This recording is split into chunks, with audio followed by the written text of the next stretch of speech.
To fear is In war, there is no substitute for victory. Let us never negotiate out of fear.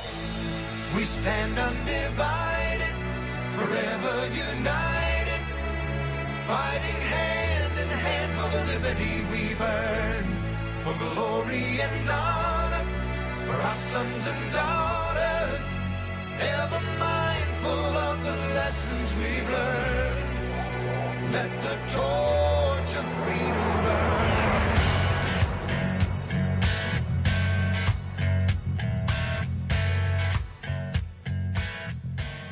You find your way to the intersection of faith and politics. This is WallBuilders Live. Thanks for joining us today. Visit online at wallbuilders.com and wallbuilderslive.com. I'm Rick Green here with Tim Barton and David Barton.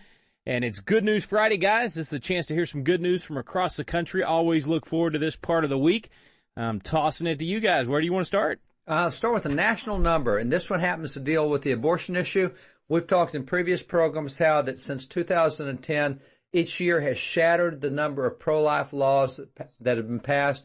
35 was the most that had ever been passed in any previous year out of all 50 states. And it's just been blown away. 84, and then 39, and then 72. And so 3 consecutive years, and we'll see what it is for this year. But we've blown that away. But it's not surprising then that with all of these new laws going in, and so many of them deal with medical things, such as, for example, that you have to have admitting privileges at a hospital, because there has been last year and this year so many botched abortions where that women have bled to death, or they've had real serious complications because they couldn't get them to a hospital in time. So now states are starting to say, no, you need to have medical admitting privileges. And a lot of states have looked at abortion clinics and said, you don't even meet medical standards. We're not letting you have admitting privileges. So the medical community itself is self-regulating a lot of this by having standards. And a lot of these abortion clinics can't afford to pay for the medical equipment that needs to be there for emergency care. I remember as the debate was going through in one state, they said, we're just trying to get for our women the same level of medical care that's required in any vet clinic. And that literally is true. You look at the medical requirements for vet clinics, and some of these abortion clinics weren't even meeting that. So as these laws have gone through, it's not surprising that this year has shattered all previous records on the closure of abortion clinics. And so abortion clinics have been shutting down at a rapid rate, blown away all previous records. It's like, I think it was like 20 was the previous high in any given year. Abortion clinics that closed, it's like up in the 60s and 70s now. So that's good news. Is the abortion numbers have been falling in the nation anyway, but now we're seeing the effect of just creating some sound medical standards as opposed to ideological standards like a woman's right to choose regardless. Now, if they're talking about they want women's health to be safe, now that we're starting to do that, they're complaining about it because it is reducing abortions by increasing the health requirements. Isn't it ironic that this whole issue is we want women to be in control of their own lives, but they fight on the fact that we want them to be healthy. Now, obviously, we care about that unborn child that God created, that God formed. However, the irony of the intellectual dishonesty of the other side to go, well, we don't care about the health of the woman, even though we're doing this for the woman's benefit. Well, it seems a little contradictory that they're going to fight this basic health standard. Now, obviously, we want to see all abortion end, but the irony that they're going to fight this standard when it's really to keep women healthy on a basic level is just incredible. And by the way, let me jump in with a little interesting thought on this. We're very involved in watching what's happening in a lot of the political races across the nation. We talked in a previous program that through the primaries, we've seen so many God-fearing, godly guys advance through their primaries and actually face no opposition in the general election. So there's a whole bunch already of new guys going into Congress that'll be freshmen that are rock-solid folks. Gary Palmer in Alabama, Barry Loudermilk and Jody Heiss out of Georgia, and John Molinar out of Michigan, and others that are going in. So it's been fun to see that. So we keep up with a lot of races. And in Michigan, you actually have a U.S. Senate race in Michigan where that the lady who is running on the Republican side is pro-life, and she's been endorsed by Right to Life. Now, grab this. I did say that she's a lady, right? She is female. The campaign they're using against her is that she's part of the war on women. She hates herself so much. Exactly. That she wants to hurt herself. Because she is pro-life, she's part of the war on women. Wait a minute. Every time I see a picture of her, she looks like a woman to me. Well, you guys are actually expecting logic from the left, really? Oh, no, you're right. That was a silly mistake on our part. Yeah, What in the world were we thinking? Yeah, no, you're right. Well, we should just move on. Yeah. We've got to take a quick break. We'll get some more good news when we come back. Stay with us right here on WallBuilders Live.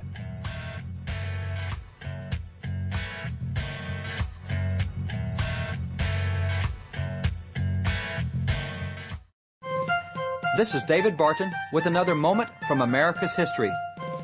Crime is one of America's most serious problems today. Its effects reach not only the direct victims of its violence, but even those who have not been attacked.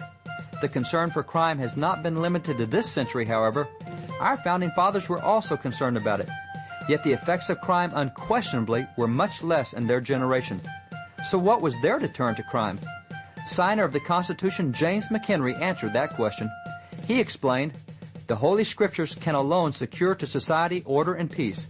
In vain, without the Bible, we increase penal laws and draw protections around our institutions. Bibles are strong defenses. Where they abound, men cannot pursue wicked courses." Founding Father James McHenry believed that widely teaching the Bible was the best means to deter crime. For more information on God's hand in American history, contact WallBuilders at 1-800-8-REBUILD. Let the torch of freedom burn.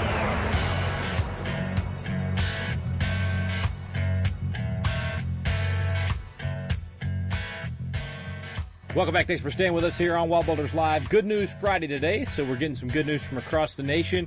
And Tim, I think you're up. Well, this is one that might seem a little ironic. The good news is related to the government, but it's not the government. It's people's perspective of the government, which is the good news. In recent polls that have come out, 44% of Americans think the government spends too much on poverty, or on poverty programs specifically. 31% say it doesn't spend enough, and then you have the rest that are somewhere in the middle. But you have more people that are recognizing what we're doing, it doesn't make any sense because it doesn't work. And that's where in this study, 49% said they believe the government programs are increasing poverty in America. So what the government is doing, instead of helping people get a leg up, instead of helping them be able to step forward, ultimately in this entitlement mentality in our culture and our society, we are making people dependent instead of helping people become independent. And so we have more Americans now recognizing that. So that is good news that Americans are recognizing we need to stop doing what we're doing because it's not working. See, that's surprising to me because, too often everybody falls for there's people in need, so we need to help them from any level of government, no concept of jurisdictions. It's just a feel-good kind of thing. So you got, basically half the country saying, no matter how good the ad sounds or how good the politician, how good that makes us feel that we think we're helping somebody, we can tell by the data, we can see that this is failing. They're finally recognizing the failed programs of the Great Society and the war on poverty. Well, one of our friends, Bob McEwen, Congressman McEwen, has always said, the greater the government, the greater the poverty. He said that's across the world, anywhere. The less the government, the greater the freedom, the greater the prosperity. And that certainly is the case now. George Barna and I are finishing a book, and in it we have a lot of stats. But one of the stats we have, and this is an indication, is when the war on poverty was declared back in 1964, from then until 2008, from 64 to 2008, we spent a total of $9 trillion to fight poverty. It did not go down a stitch. What's happened since then in the last 5 years is we spent $6 trillion on poverty, $6 trillion. Now, we spent $9 trillion in the first really 44 years. Now we spent right at $6 trillion in the last 5 years, and poverty is increasing. Now, part of that is because, for example, if you go back to 1946, we started the school lunch program that said, hey, for really poor kids, we'll buy their lunch at school. Well, this year, the administration said 100% of all kids that go to school can participate in the free lunch program. Really? If your parents make $43 million a week, you get a free lunch from government? That's not helping. So Tim's right. The perception is changing in the right direction, which when you get that change moving, it enables changes that can be made in the infrastructure, which is good. But speaking of that thing, that the greater the government, the greater the poverty, all you have to do is look at the city of Detroit. Detroit has been heavily regulated. It used to be the most prosperous city in the nation. It is now one of the most desperate cities in the nation. When I was there recently, I had a guy tell me, he said in the city limits of Detroit, he said there are 400 liquor stores and there is not a grocery store in the city limits of Detroit, in the city limits proper. So that's an indication. There are now 42,000 homes in Detroit. They're not uninhabited. They're uninhabitable. They cannot even be moved into. The mayor now is, one of his rebuilding programs is he's taking bulldozers, knocking down entire blocks and telling businesses, come in, man, look at this, a whole block all cleared for you, nothing here. And so that's one of the selling points, is we're knocking down homes and taking them. That's how poor it is in Detroit. And it's interesting, this place in Detroit, you're not going to get fire protection or police protection, et cetera, because it's so bad. But the good news is that there's change starting in Detroit, and it's starting within the churches. Good friend I have there, Pastor John Denson, black pastor in Detroit, has got great reports on what the churches are starting to do to revitalize Detroit. Some extra good news for us this Friday when we get to have a guest. That's what we call an extra good news Friday. Pastor John Denson with us when we return. Stay with us here on WallBuilders Live.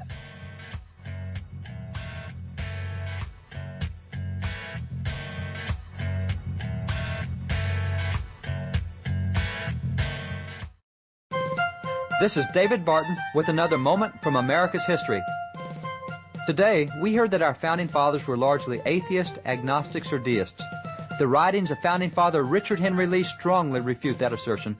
Richard Henry Lee was a signer of the Declaration of Independence, and he is specifically the man who made the motion in Congress that America separate from Great Britain.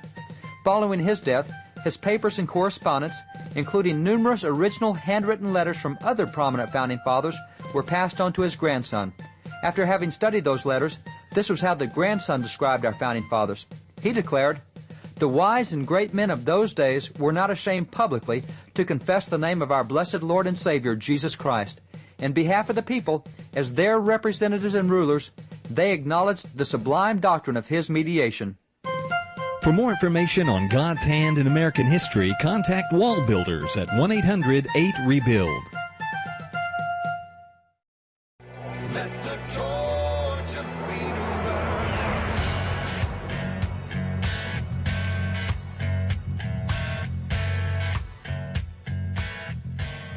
Welcome back to the intersection of faith and politics. This is WallBuilders Live. Thanks for staying with us. Our guest today, Pastor John Denson from Congregation Shalom in Ferndale, Michigan. Pastor, thank you so much for coming on, sir. Well, thank you for inviting me, and say hello to your radio listeners as well. Well, we are very excited about the spiritual renewal efforts in Detroit. Tell us what's going on with the conference you guys are having, the Reviving Detroit Summit. Well, earlier in the spring of the year, we got together with urban and suburban pastors, and we began to strategize and look for some key initiatives to impact Detroit. Obviously, it was bankrupt, but we wanted to look at a spiritual type of response to what was going on in the city. And to get urban and suburban pastors together was quite a task. Obviously, African Americans do ministry different than our white brothers, but what happened, we just began to get together, start praying, looking for opportunities, and we got together with our wives, had dinner, and we put aside theological differences and just start talking strategies. And as a result of that, we formed what is called Bridges of Love, building bridges of hope for people to respond not only to the gospel, but to get involved in bricks and mortars. So as a result of that, we partnered with Life Remodel, and just this Sunday, which was the 17th, we had 10,000 volunteers. We remodeled 3 schools. We are working on 300 blocks in Detroit. We boarded up 24 houses. We rebuilt 3, and we're building a new football field for Cody High School. We've got a chaplain now that's working in the community, and you know, God is honoring us, blessing us. A lot of things are going on. Did you say 10,000? 10,000 volunteers. That's amazing. It's incredible, isn't it? So how, that's a great. I mean, people say, you know, don't get the spiritual side mixed in with the politics or community or that sort of thing. That's probably why we're in the mess we're in, is not having the spiritual side in there. It sounds like that spiritual coming together is what allowed for this kind of community renewal. Well, we were beautifying the neighborhood. You had believers working aside non-believers. Well, why are you here? Because we want to see things happen in Detroit. Had a chance to share the gospel, eat together. Just a wonderful experience. I'm telling you, it's just exciting to see what God is doing. I love it. So what's next for you guys? How do you help spread the word, or how can we help spread the word to get more pastors, more churches involved? And then, like you said, even people that aren't going to church yet, but they're seeing what you guys are doing. They're seeing that witness in the actions. They're going to want to be a part of it. Well, the plan now is to identify local churches within the community that we're rehabbing and undergird them. We had thought about planting new churches, but that's sort of an insult to some of the guys who've been there on the battlefield 5, 10, 15, 20 years. So we identified pastors who were theologically compatible, who were excited about. We want to undergird them and help them reach out into the community. Love it. Now, what is the best advice you would give to pastors that are in other communities around the nation that would love to see the same kind of renewal and the same kind of partnership with other pastors in their community? I think it's a commitment. The thing is, it's a commitment to see things go on in the committee, but certain things, I mean, the essentials, you got to keep the essentials. The unessentials, they're unessentials.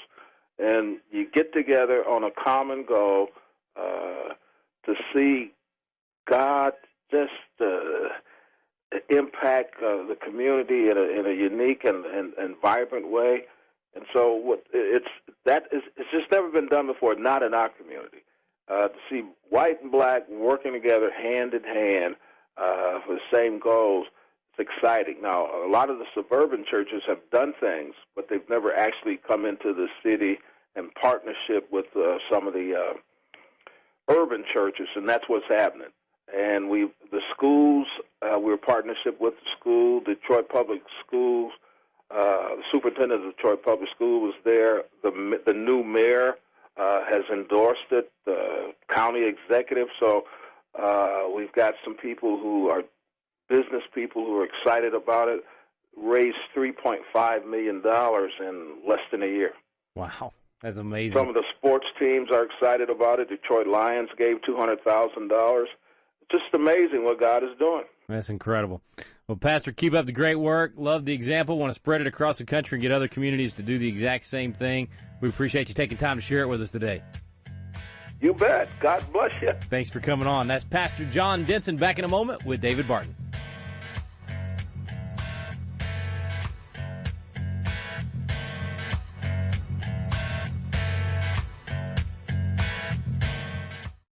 Have you ever wanted to learn more about the United States Constitution but just felt like, man, the classes are boring, or it's just that old language from 200 years ago, or I don't know where to start? People want to know, but it gets frustrating because you don't know where to look for truth about the Constitution either.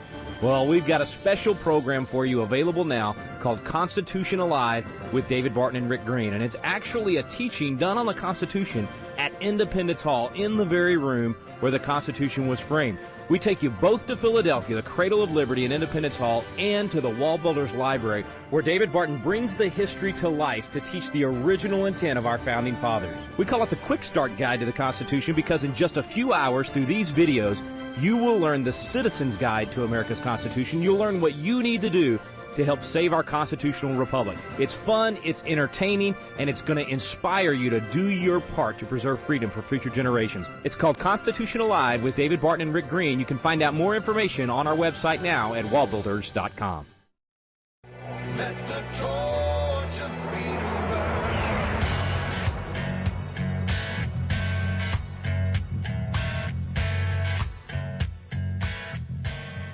Welcome back. Thanks for staying with us here on WallBuilders Live. Special thanks to Pastor John Denson for joining us on Good News Friday here on WallBuilders Live. We're back now with David and Tim Barton, and it's great to see that renewal happening and the church being at the forefront of that. But did y'all hear that? 10,000 volunteers? That's and impressive. I love what he was talking about keeping the big things, joining hands on the big things. They're not fighting over the little things. And the fact that you have Detroit with the white churches coming in from the suburbs, joining hands with the black churches in the inner city, and both of them working together. Now you got the church working the way it's supposed to be working. And this is really, really good stuff. I loved what he said. He said, we thought about planting new churches, but that's an insult to the pastors who've already been doing the work there. I love it. Don't compete with the other churches. Build the other churches. Help them get stronger. And so that mentality. But, 10,000 volunteers and remodeling 3 schools and working on 300 blocks in Detroit, that is massive, massive stuff. I mean, this is one of the complaints I've had with pastors, and I tell them this from time to time, is, you really like your church and you think it's terrific, but let me ask you this question. If you were to announce on Sunday morning that our church is closing the doors on Monday morning, would you have city leaders coming and begging you, don't close your doors? You add too much value to the city. Most city leaders don't even know you're there and wouldn't even know if you were gone. Now, what's happening in Detroit, now we're seeing something different. Now city leaders will come running and say, oh, no, guys, you got to help us. We need help in the schools. We need help in the communities. We need help with everything. And that's what the church is supposed to be doing. It's supposed to be adding value to a community, not adding value to itself, but adding to a community. And that's, I can't tell you how encouraging it is to see so many churches come together to take on such an insurmountable project. It's got to be kind of like Nehemiah when he rebuilt the walls and all the people said, you're kidding, rebuild Detroit? That can't be done. And Nehemiah said, hey, if we all get together, we can do this. And 10,000 volunteers, and they get together, and man, what a difference it makes. It's huge news, and hopefully it'll catch on all across the country, getting pastors involved that way. All right, we got some time for some more good news. What's next? Well, I want to stay right there in Detroit. One of the other good things happening in Detroit is people are realizing the benefit of concealed carry licenses or law-abiding citizens that own firearms because they are able to defend themselves. And it's been great news to see from Detroit, the Detroit police chief who actually came from Los Angeles. And he said, in Los Angeles, we were never able to see what life would be like with citizens having concealed weapons because that was illegal there. And I got here and I was skeptical. And then repeatedly this year, he's come out and said that concealed carry has saved so many lives, so many beneficial things from concealed carry. And so more good news is that maybe people in Detroit are starting to think a little bit more of the right way, because even we're seeing them come around on this issue of the Second Amendment and self-defense and law-abiding citizens having guns. So good news again from Detroit. Yeah, that is good news. Who did you say was the one that came out and said that? That was the police chief there in Detroit. The police chief of Detroit. Wow. Who used to be the police chief in L.A. Yeah, that's huge. And in Los Angeles, they were absolutely against it. And oh my goodness, how bad would it be if law-abiding citizens could have guns? Because then everybody would have a gun. Well, of course, we understand the ridiculousness of that thought. Well, if we make it illegal, then only the people that do illegal things would have the guns. And so now he's realizing, man, we were absolutely wrong on that issue. And so good news in Detroit. Yeah, and he's been very open and very candid about that. Is I've seen the experience be the difference of what I thought. I thought it was a bad deal, but now I have seen that where people have that concealed carry and can carry guns, that crime goes down. And by the way, still staying in Michigan on a Second Amendment issue, Michigan is one of the many states that allows open carry. And open carry means you don't have to have it concealed. You can have a gun exposed and wear that gun. And some states have passed laws to that end. They call it constitutional carry. In the Second Amendment, that it guarantees you can have a gun, and so that's part of open carry. And not that that's what Michigan is, but there are some states moving that direction, but they're calling it constitutional carry. It's the same thing. Well, in Michigan, they had a public library where that a guy walked into the library with open carry, which is legal. He had his gun exposed, and the library said, ain't no way. Get out of here with that gun. We don't want you anywhere close. And the trial court upheld the library and said, no, you can't walk into a public place with a gun. But then after that, the Michigan Court of Appeals turned it back and said, no, you have a right to have firearms on the property because that's what the law says, and that's what the Constitution guarantees, and that's what natural law gives you.